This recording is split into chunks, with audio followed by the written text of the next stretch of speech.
अमित शुक्ला जी बरेली से। राधे राधे महाराज जी। राधा वल्लभ शेहरवंश महाराज जी, कोटि से प्रणाम।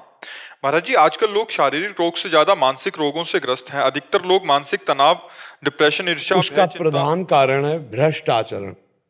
खुली बात है, उसका प्रधान कारण है भ्रष्ट आचरण। अंदर ही अंदर जो भोगों का चिंतन करके गलत आचरण है। आप बुरा मत मानिएगा, आज जो समय चल रहा है, हम कई बार इस पर बोले हैं, ये जो गर्लफ्रेंड बॉयफ्रेंड चल रहा है ना, ये महाविष है, महाविष। पति के समर्थ होते हुए भी दूसरे पुरुष के साथ पत्नी जा रही, पत्नी सुंदर है, व्यवस्थित स्वभाव वाली है, और पुरुष दूसरी स्त्री से प्यार कर रहा है, वो दूसरी स्त्री के पास जा रहा है। अब ये सब क्या है? ये जो भ्रष्ट आचरण चल पड़े ना, boyfriend girlfriend live in relation, ऐसा सत्यानाश विचारों का कर रही है। समाज में जो गंदगी फैल रही ना, ऊपर से बड़े स्वच्छ दिखाई दे रहे, अंदर से बिल्कुल अपवित्र है, आचरणहीन है। नहीं ना, क्या अपने पति से प्यार करके, अपनी वासनाओं को शांत करके, क्या एक परिवार बढ़िया सुदृढ़ बांधकर नहीं चला जा सकता? कितना सुंदर गृहस्थी होगी, और उनसे जो संतान होगी वो सुशिक्षित, वो धर्मवान, राष्ट्रभक्त, कैसा सुंदर परिवार खिलेगा। ये जो नारकी गति घुस गई है ना, अब उसके लिए धन चाहिए, चाहे जितना धर्म करना पड़े। तो हमारे जो, हम इसीलिए एक शब्द में बोला, आचरण भ्रष्टता सब का कारण है। सब रोगों का, सब पतन का, डिप्रेशन का, सब का कारण आचरण भ्रष्टता है। और ये अंदर से आप देख लीजिए, आप लोगों में से कितने लोग आचरण पवित्र हैं। देखो, हम सब घर के बैठे हैं, हम दोषारोपण नहीं कर रहे, हम सम्मिलित होकर कह रहे, सब सम्मिलित होकर कह रहे। और जो जितना आचरण पवित्र है, उतने उसका हृदय शांत होगा, उतने विचार परायण होगा, उतने निर्णायक, बहुत अच्छी बुद्धि होगी।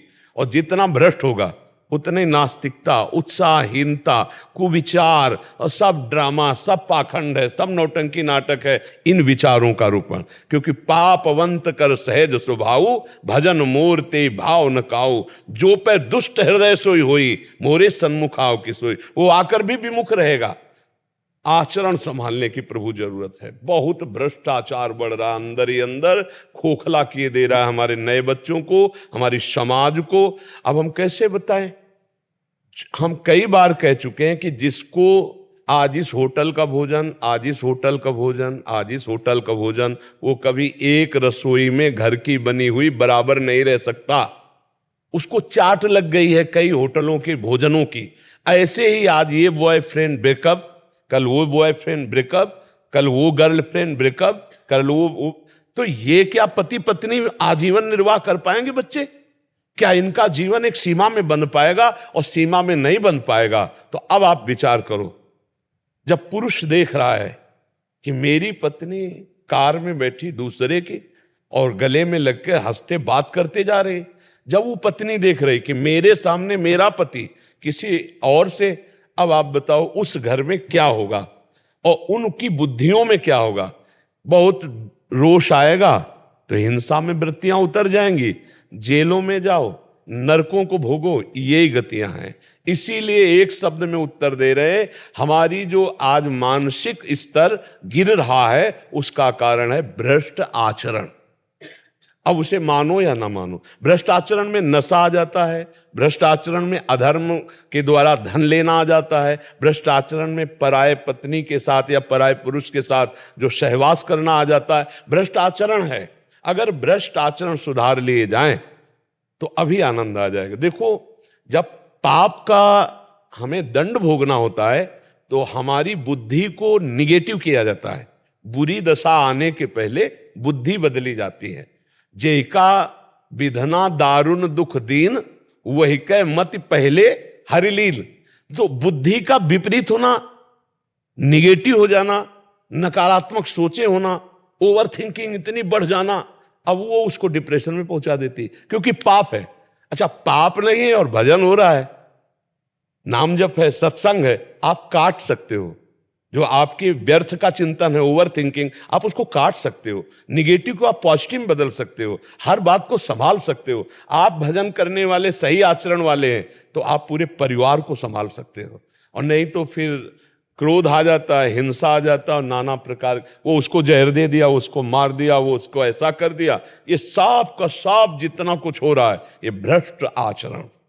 इस शब्द को अगर सुधार लिया जाए, भ्रष्ट आचरण, तो आज हमारे मानसिकता में जो कमियां आ रही, जो शारीरिक कमियां आ रही हैं, जो समाज में कमी आ रही, ये सब दूरी हो जाए। बड़ी ईमानदारी वाली बात है कि हमें अपने आचरण सुधारने की बहुत जरूरत है।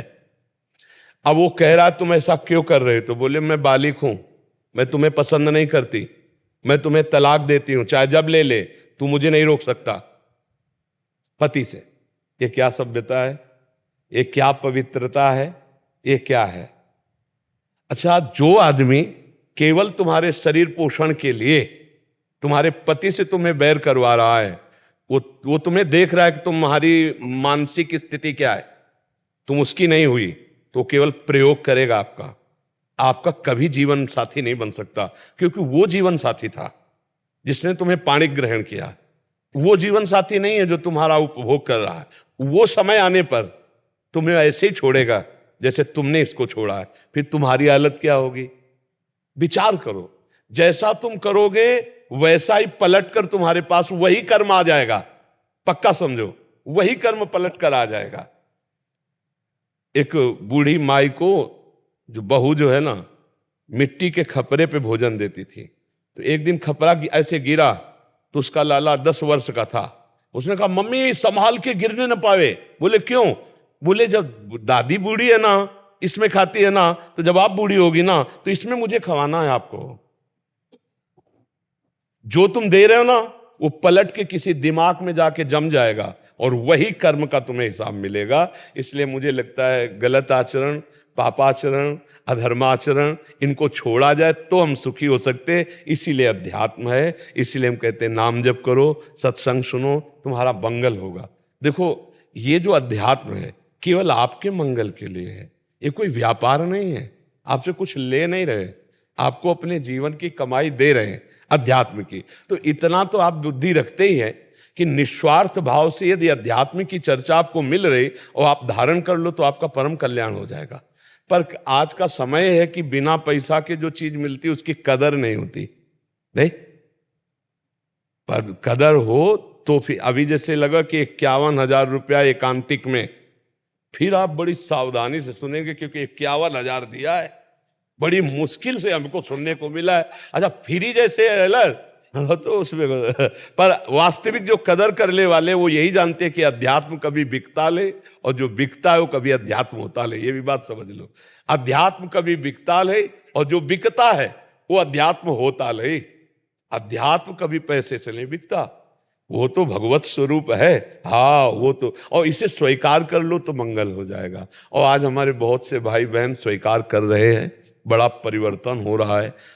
श्री जी ठाकुर जी की बड़ी कृपा है। अब आज जैसे होगा, शनिवार था, 70-80 हजार लोग होंगे और उनमें से मुश्किल से 10-15% होंगे वृद्ध, माताएं, बहनें, बुजुर्ग नहीं, सब जवान जितने थे सब राधा राधा राधा। बड़ा अच्छा लगता है कि जब नौजवान भाई, तब लगता है कि अगर ये पीढ़ी सुधर जाए तो सब सुधर जाए, क्योंकि यही हमारे देश के भविष्य है।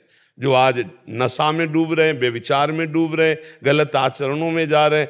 क्या होता है कि जैसे हम अधर्माचरण करते हैं ना तो हमारी क्षमता कम हो जाती है।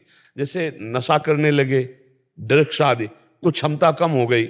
अधिक बेविचार करने लगे तो क्षमता कम हो गई। अधिक पापाचरण करने लगे तो विचार की क्षमता कम हो गई। अब अगर उनको छेड़ दिया आप तो वो हर कोशिश यही करेंगे कि आपका नाश हो जाए, क्योंकि उनकी बुद्धि सहनशील नहीं है, क्षमता खो चुकी है। अब वो क्षमता जब खो तो बावरे हो जाते हैं। कैसे कर? जहां हमारी गलत आचरण होने लगते तो हमारी बौद्धिक शक्ति कम हो जाती, क्षमता कम हो जाती। तो अपने पूज्य जनों को सोचो, तो ये क्षमता सोचने की सब खत्म हो जाती है। तो अगर हमारी 9 पीढ़ी नौजवान धर्म से तो एक हम भगवान की बड़ी कृपा मानते हैं। जैसे एकांतिक में आप कहते हैं हमने व्यसन छोड़ दिया, हम गंदे आचरण छोड़ दिए, हम आपको धन्यवाद देने आए, तो हम हाथ जोड़ते हैं कि आपको धन्यवाद।